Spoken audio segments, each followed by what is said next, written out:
What's up, everybody, and welcome into episode number 3 of the ZFarls Stay Hungry podcast. And we're going to kick it off today nice and easy, nice and early, with a list of our top 10 lessons from the decade. Now, normally this would be an episode you do after you've done this for a long time, so this could end up being a little bit more foundational rather than, say, a look back at things, but this is just a quick list I put together. I wouldn't say it's everything I learned. I wouldn't say it's the final thing I learned. It doesn't really include any books or anything, but these are just kind of concepts that I've kept in my mind as the years have gone on. And as I wrote down a quick list, it's pretty much what the first thing that came to mind was. And I tried to space it out. I didn't go back and pick, 2011 I learned this, 2012 I learned this, 2013 I learned this. It's just kind of a random piece, and I kind of broke it up into some ideas, some skills, some pillars, some lessons, and different things like that, which hopefully give you some insight into continued background of this podcast, where we could go in the future, and some of the things I'm interested in. If you missed the first 2 podcasts, make sure to go back on your favorite podcast app, Spotify, iTunes, Pocket Cast is what I like. Also, over on YouTube, you can catch a full video stream of this podcast. Mostly me just staring at the camera, but I will add in some photos if they're relevant or some notes that I've taken. But you can also get some notes for this podcast over on the page on Liberated Syndication, which is who publishes the podcast. And I put a link to those under the YouTube video for now. That is where you can find it, but let's jump into my 10-decade lessons learned. Normally, not a huge fan of kind of recap style posts, but I have been reading some best of the year posts and some best of the decade posts, and they've definitely inspired me to do this list. Number 1, most important thing. No, it's not really most important. This is just a thing that I like. These aren't ranked, and like I said, they're not broken up by year. Idea, learn this decade, is to work with people you like. That's a big one. These are people you spent a ton of time with. You have to like where you work. I think that's Twitter's motto, is like where you work, love where you work, actually. And the idea of working with people that you like, that means whether you want to go and do something on your own, work with those people. If that means you're working at a place or a company, find those people that you like to work with and try and find ways to do more things with them. If you're still new and you're getting started out there, work with everybody, find out people's styles, find out what works for you, find out what motivates you, find out what inspires you to do better work, and find those positive people that can help you push through. If you're having tough times at work, find those people, work with people that you like. I've been able to work with Gibbs for a long time now. We have ideas that cross over, carry over, and we know kind of what each other's thinking, so you can get a lot more work done that way. And working with people you like, you're going to spend a lot of time working if you like to work, and therefore doing it with people that you enjoy can make it a lot better. So that's one idea that I took away from this decade, because as I look back, I've worked with some awesome people, and that's really been what's made this decade so enjoyable. I've done a lot of different things over the decade, and the people is really when I think back, the people I've met, the relationships I have, what those people are up to now. Everybody's doing well, so working with people that I like, definitely a big one. Okay, a skill I picked up over the decade. How to work from home. I think how to work from home, maybe we can do a whole separate podcast on this, but working from home can be really, really difficult for some people. I think a lot of people think it's great. You can wear sweatpants, you can take the dog for a walk, and those are things you could do, but I do think the majority of people who maybe work from home either do it when they're not at the office and they want to take a day off, but they just say they're working from home. That's probably the biggest one. And that's kind of the mindset of people, like, they're working from home today, they're not going to be getting a lot done. However, once you've mastered the skill of how to work from home, or you've done it where you don't have an office job at all, it took me about a year to figure out what it meant. What were the benefits? What were the negatives? Which there definitely was some, and we can break that out on a further podcast. But for the people who are like pro work from home folks, I got to think they're getting more done than the folks who maybe even go into an office. Obviously, in an office, you get great collaboration. You get to see people. You get to get that face-to-face contact. But if you're able to work from home and your job really helps you jump in and do that, and you have to do the type of work that requires thinking and space, working from home is a really powerful thing to do. So you do have to get the right equipment, you have to get the right mindset, you've got to get your time schedule locked in, you've got to have your priorities set. There's a lot of tricky things about working from home, but I would say the difference between that mindset of like they're working from home today, aka they're not working because it's March Madness, versus like, no, this person's amazing, they can work from home wherever they want. I don't even care where their home is, they can work from a hotel, but this person is so devoted to their work and their craft that they do amazing work regardless. It doesn't matter where they are because they're not required to physically be here. Those two things are such a difference in the working from home landscape, which I said can have its own full episode, and maybe we can even go deeper into that. But that skill from working from home, something I had to develop, a muscle, and it's a good one to have because it is tricky to get going with some of the downsides. But overall, a good thing to learn this decade.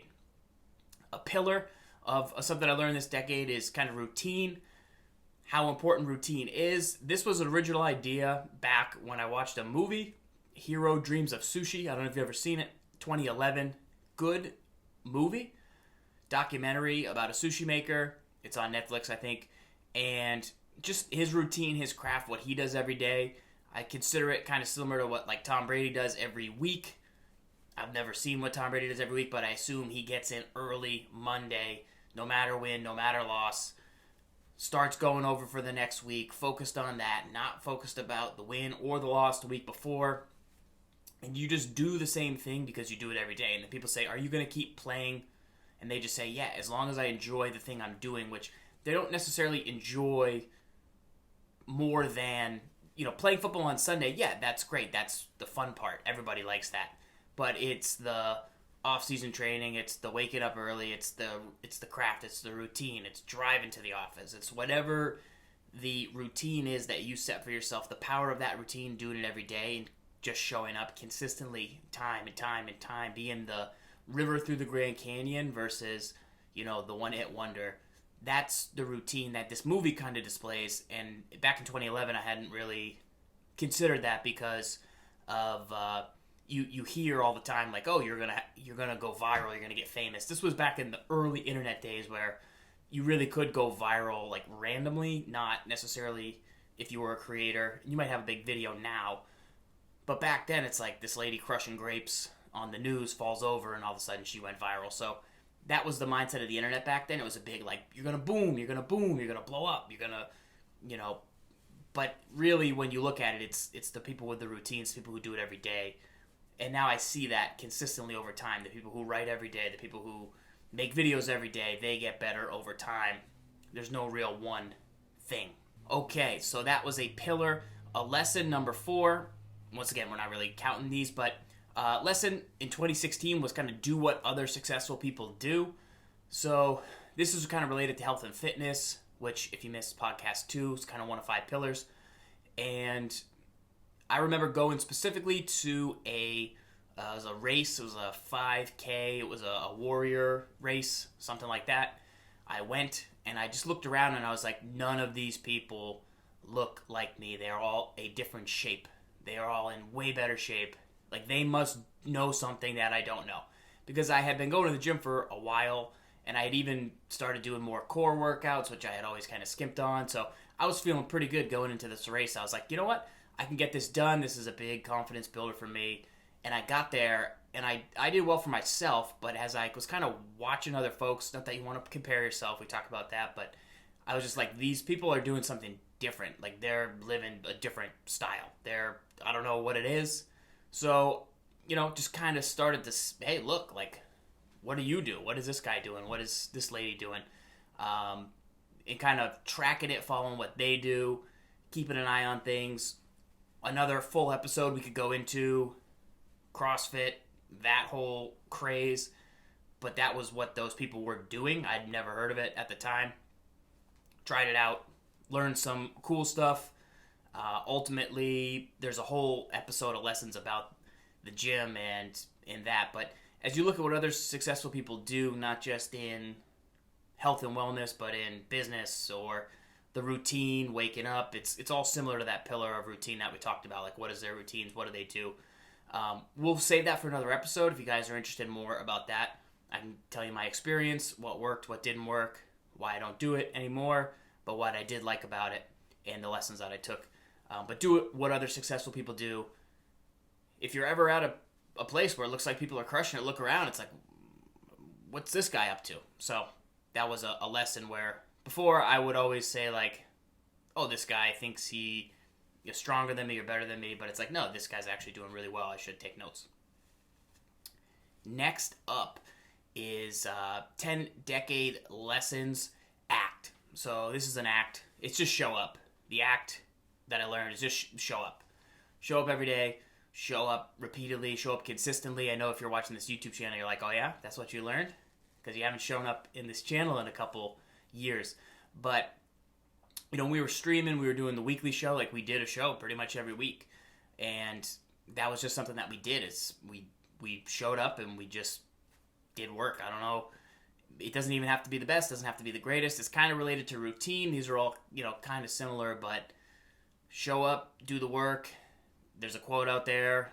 80% of life is showing up. I would say 93% of life is showing up. If you're there, if you're consistent, if you want to be a part of something, if you want to get involved in something, if you want to get instilled with a community, you want to be the best at anything, like, you have to show up and get in the space, get in the scene, be a part of it, and talk to the people that are relevant in the space, and just be there, because those folks will need things, they'll need help, they'll see you. People want to share their knowledge, they want to share their help, their ability, and it's big. It's pretty big to just, if I keep seeing somebody, it's like, wow, this guy's here every day, this guy's hungry, this gal, whatever, whoever it is, if they're consistently around, it's really hard to ignore somebody who just shows up. So show up.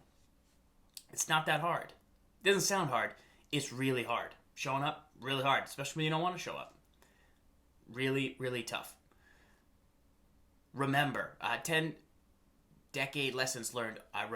Something I remember is to start early. So you got to show up, but also start early. The quote that I think about a lot and yell at people is, when's the best time to order a pizza? 30 minutes ago. And when's the second best time is right now. This goes for creators. This goes especially for creators, especially if you're trying to build something, especially for, you know, even this podcast here. Look, camera's going in and out of focus. Is it a huge deal? No. But if I said, I can't record today because the camera once every 3 minutes goes in and out of focus, then you would just never start. So you got to start to make it better. I'll always put up that picture of me in a pitch black room. Pitch black. Like, it was horrible. But you started, you learn, you get better. And when you look back at things, that's really the only thing you can do. You don't really have any other option. The only other option is to keep delaying. And that's an excuse that if you really want to do something, you shouldn't go with. It's hot in here. It is hot in here today, folks. We are also testing out a new microphone as well. We got our original one, and then we got a secondary one here, which will just have audio. So hopefully it sounds pretty good. If not, we'll keep tweaking it. Question. A question I learned to ask this decade.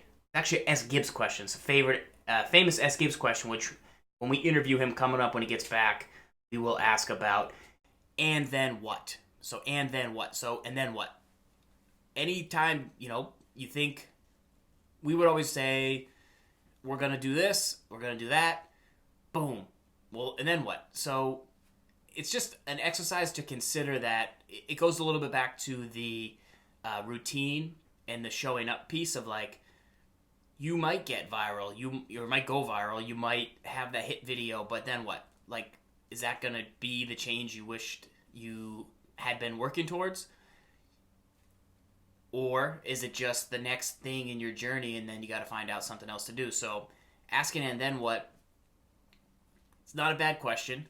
It's a little more Gibbs than me, but sometimes if I'm like really too focused on a goal or I'm really overthinking something, I just ask, you know, and then what? Like, if I put out this tweet and it gets 10,000 likes, people think it's really funny, then what? Like, then I'm a guy who once had a tweet that had 10,000 likes. Then what does that mean? So it can be I don't want you guys to think of it as negative, because the point isn't to be like, well, nothing matters, because that's sometimes what we'll talk about. But overall, I think it's a good exercise if you're ever like way too down focused in the minutia of things. You could ask yourself, and then what will happen after I do this? In that sense, it's also a good way to just keep your eye on the prize. Like, I'm gonna make this video, then what? Like, kind of could also mean kind of having a plan going forward. A lesson learned for the future is just to keep evolving. I think everyone keeps growing. I see a lot of good growth in a lot of the communities I'm a part of. Lots of young people continuing to evolve and get better. And really that just comes from living, learning, reading, whatever it might be, whatever interests you. Do that. Keep growing, keep learning. No one's the same person they were. Just that science. Your cells change, who knows. Keep growing, keep getting better, keep evolving, keep listening, keep asking questions. That brings me to another skill around evolve, is to ask good questions. Why ask good questions? Because they don't cost anything, and the worst thing that can happen is a no. Always been afraid to ask questions, always been afraid to raise my hand. But when I say also ask good questions, I don't just mean like, can I have this? Because that's not a good question, or like a question you already know the answer to, where you just want to hear whoever the person is say it so that you can feel like right. And then another thing about good questions is like, people who you meet, they consistently, especially if they're somebody that answers a lot of questions, they always have questions that they answer consistently. Like, everybody goes on Tonight Show and, oh, how's this, how's that, how's it to be married to this person? And they're like, oh, it's great, it's awesome, and they kind of give the same answer. What I like about the ask good questions piece is, if you listen to some interviewers out there, Hot Ones gets you out of your comfort zone, but just the background research of all that they've done to ask those questions, to dig into some areas where, people haven't talked about. Or when you surprise somebody with a good question, not like a gotcha question, but like oh, wow, I didn't know that you knew I went here in 8th grade and you're asking me about this person I met there. That's really good. I haven't talked about that, and that's going to get you a better answer, open up the conversation, make you feel more connected. So studying up the background work, which could be part of the routine, part of showing up, asking those good questions. Also really thinking about a question before yourself before you ask it. So, did I do the research? If I'm considering, a bad question would be like, what's the best team in Madden? It's like, well, sure, there's an answer which is like the highest rated team, which you could look up. But there's also like, a good question would be like, hi, I'm Bill. I really like to run the ball in Madden, especially with agile running backs. Who would be the best team to start out with if that was my style? Because then, you could ask, well, do you like to run with the quarterback? No. Okay, so I won't say the Ravens because they have Mark Ingram. He's more of a powerful runner. He's not as agile as, say, like Christian McCaffrey. So maybe you use the Panthers. Maybe you use the Giants with Saquon. Or you mix it up. But if you say, hey, I'm a pass-heavy player, I like to go 5 wide. It's like, okay, who is the best 5 receivers in the game? There's different questions you want to... When you really ask somebody, you don't have necessarily their attention for that long. So you want to go in and say, I've looked at this. I've done this. What do you think I should do? A or B? That way you've done the legwork. A lot of people just go... They'll go in, I want to start a podcast. They'll go to a community which can help you start podcasts, and they'll just be like, how do I start podcast? That's not a good question. That's just not a good question. Go read the starter guides to podcasts, and then go, hi, I'm Bill. I have an option between 2 podcast softwares. Should I use this site to host or that site to host? I know the difference is that one site only lets you do 10 gigabytes per month and one lets you do 50. However, I don't know how much I'm going to really be recording, so I'm thinking that the 10 gigabyte option is better for me, especially because the file size I'm going to use due to the length of my podcast will only be this much. Does this sound correct? And then someone will read that and be like, wow, this guy really put in the work. He studied up. He kind of knows the answer, but let's reassure him. We'll make him feel good, and then he can go on his way. But if you just say, like, what host, what podcast. It's like they don't know anything about it, so it can be tricky. So ask good questions because you're going to get good answers when you ask good questions, and it takes a little bit more legwork to do. Okay, 10 lessons. This is number 9, I believe, is to remember. So I remember to get the details right. Getting the details right, very important. Details matter. It can be tricky to really put in the time, and that kind of goes into the routine. That goes into the effort. That goes into showing up. Showing up is good. That's going to get you a lot of the way there because showing up will put you in that routine where you do the same thing over and over and over, and you really focus in, get down in there. Important, but you got to get the details right, and you got to care enough to get the details right. You can't just be like, hey, I'm making a pizza at my house, putting it together. I'm focused on the crust. I'm focused on this. I'm focused on that. Well, the only cheese I have is Mexican or Monterey Jack. Yeah, it doesn't, it's cheese. Cheese is cheese. The only cheese I have is cottage cheese. Like, that's a detail that's important. If you just show up, that's one thing because you're going to at least make a pizza and try stuff out and say, oh, cottage cheese didn't work. But study up on those details. Probably a horrible example, but the details really do matter because you have to, because that, in my opinion, the details matter because pride matters, because caring matters, because doing things to the best of your ability matters, stepping up your game, committing to something, getting it done, that matters. I'm not saying I do this at all. I feel like I'm yelling at you. This is me. I'm yelling at me. I'm actually looking at myself in a mirror on screen here. Like, if you're going to go and do something, you're going to go to the gym every day, do it. Like, don't not do it. I used to eat yogurt, not because I liked it, because I thought it was good for me. Then I found out that the yogurt had, like, this specific artificial sugar in it because of the fruit. So you think you're eating fruit yogurt, and you're like, okay, it's not my favorite, but I'll do it. But then it's not even good for you because you're getting the wrong kind. So you just ate yogurt for 4 months. That's terrible. And it wasn't even good for you. Why? Get the details right. Get the details right. Last but not least, this is for everyone. Everyone out there, being an adult. Imposter syndrome. It's a term out there. A lot of people talk about it, but being an adult is important. However, I don't feel like there's a certain point where you just become an adult. You know, people call it adulting. I did my taxes. I did this. I did that. But there's no point where you go from just like, I'm 18, I'm 20, I'm 21, I'm 25, I can rent a car, where you're just like, I'm an adult now.